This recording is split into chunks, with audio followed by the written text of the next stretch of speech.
Bienvenue à tout le monde et aujourd'hui je vais vous montrer comment vous pouvez exporter votre zone d'étude de Google Earth vers QGIS. La dernière fois c'était vers AGIS. Merci pour votre attention.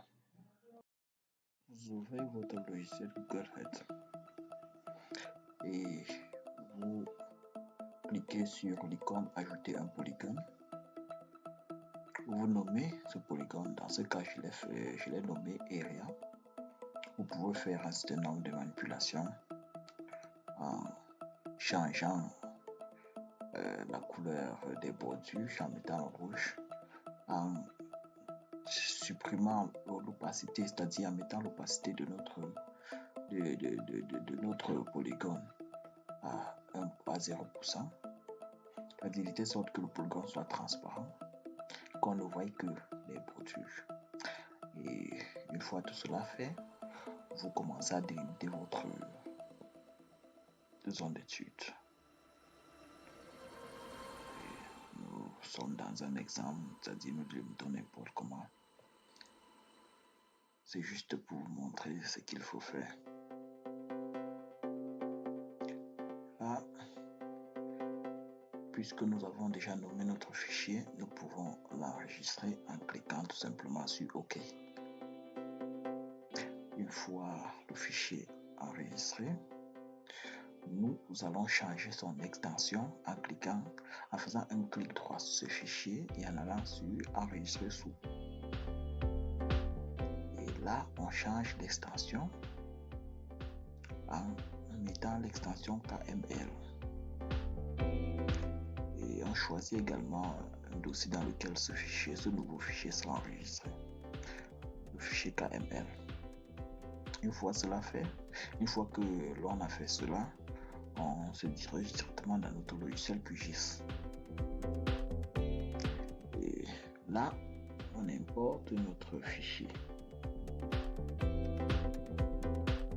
On importe notre fichier qu'on a nommé iArea. On importe, on l'ouvre dans notre logiciel QGIS. Et le voilà. La prochaine étape, c'est de l'enregistrer sous forme d'un shapefile. Et pour cela, on fait un clic droit, on passe sur enregistrer sous. Et on se rassure que notre type de fichier, c'est-à-dire le fichier sous l'extension sous laquelle on veut enregistrer notre nouveau fichier, c'est ESRI shapefile. Et ensuite on clique sur parcourir pour choisir le dossier dans lequel ce fichier sera enregistré. Et le nom également Area. Ensuite on clique sur enregistrer. On met OK. Notre nouveau fichier est déjà présent dans notre logiciel.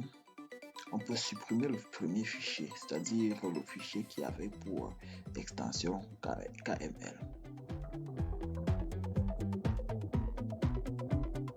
Nous restons donc avec notre fichier shapefile que nous pouvons manipuler à notre guise.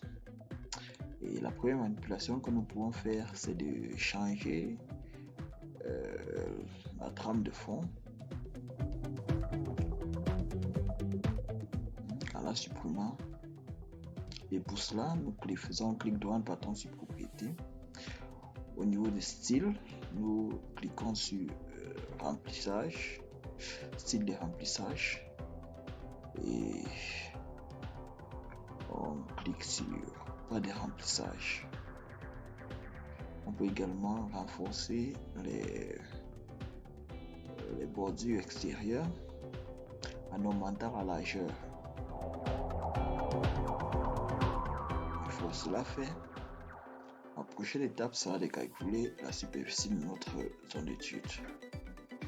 Et on fait un clic droit sur ce fichier, on passe sur ouvrir la table d'attributs.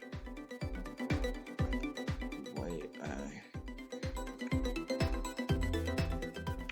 Pour cela, pour calculer la superficie, il faut que notre fichier soit en mode édition. Et on doit cliquer sur le crayon qui est juste à l'extrémité gauche. Ensuite, on passe sur ajouter un champ. On nomme ce champ. Et dans ce cas, c'est superficie. Ensuite, on détermine le type de champ. Et dans ce cas, nous avons un champ qui a pour type nombre décimal. Et on précise également la longueur 10 et la précision, c'est-à-dire le nombre de chiffres après la virgule 2. On clique sur OK. On doit également ouvrir la calculatrice de champ. C'est elle qui va nous permettre de calculer notre superficie.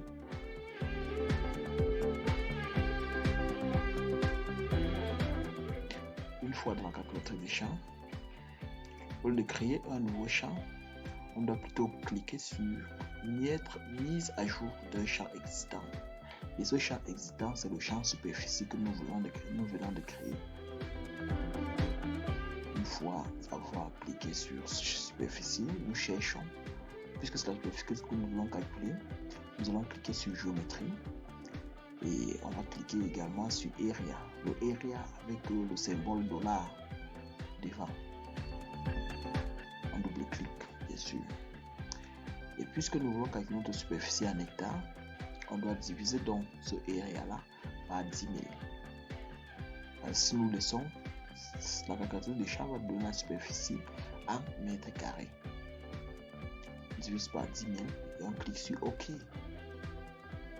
Dans ce cas, nous pouvons voir que notre superficie est d'environ 2044 hectares. Merci pour votre aimable attention.